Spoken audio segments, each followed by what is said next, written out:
నమస్తే, welcome to HM TV to the point. నేను Shirisha. Ration card, Aadhaar card, PAN card వంటి డాక్యుమెంట్లు చాలా కీలకమైనవి. వీటిలో ఏ డాక్యుమెంట్ లేకున్నా కూడా ఇబ్బంది పడాల్సి రావచ్చు.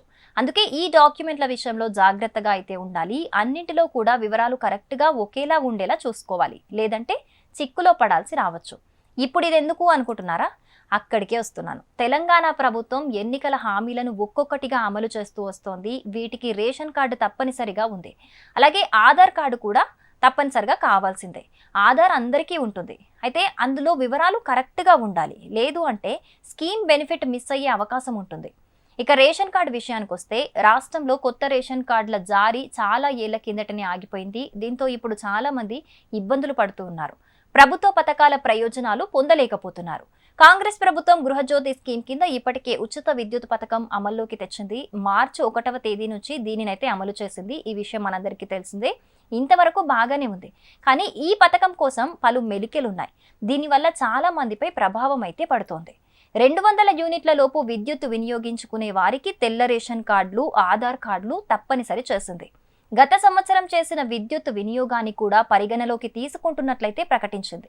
దీనివల్ల చాలా మందికి రేషన్ కార్డులు ఉండకపోవచ్చు. దీనివల్ల ఈ స్కీమ్ కోసం ఎదురు చూసిన ఎంతో మందిని నిరాశకైతే గురి చేస్తోంది గవర్నమెంట్.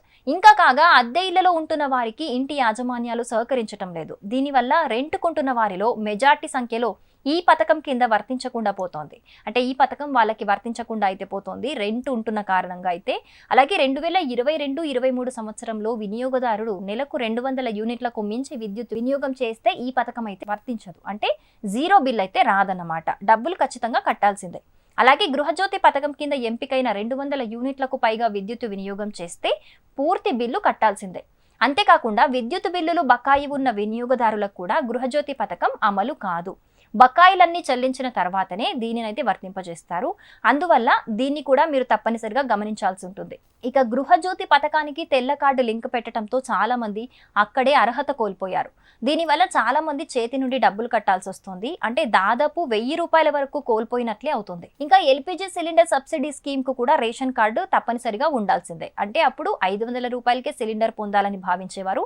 రేషన్ కార్డు సమర్పించకపోతే మాత్రం ఎలాంటి డబ్బులు పొందలేరు. అంటే సిలిండర్ సబ్సిడీ డబ్బులు వీరి అకౌంట్లలోకి అయితే రావు. అప్పుడు వీళ్ళకు మార్కెట్ రేట్కే సిలిండర్ వచ్చినట్లు అవుతుంది.